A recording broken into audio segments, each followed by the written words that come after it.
চোৱাচোন সেই আইতাজনী কি কৰি আছে। চাগে কিছু মাৰি আছে। ব'লাচোন ব'লা চাওঁগে। ব'লা ব'লা। ৰ'ব আপুনি কি কৰি আছে? কেঁচু খুৱাই আছো।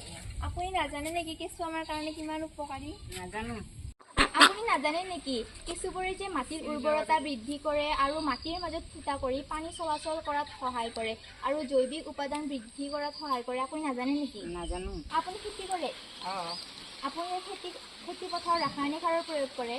অঁ আপুনি নাজানে নেকি ৰাসায়নিক সাৰ প্ৰয়োগৰ ফলত যে মাটিডোখৰৰ উৰ্বৰতাটো কমি যায়? সিমান এটা নাজানো। তাৰ ফলত কিছু সাৰ প্ৰয়োগ কৰে তেতিয়াহ'লে মাটিডোখৰ ভালো হ'ব আৰু উন্নতও হ'ব আৰু শস্যখিনিও ভাল হ'ব। আহক আমি কিছু সাৰ কেনেদৰে প্ৰস্তুত কৰে আপোনাক দেখাওঁ। বলক।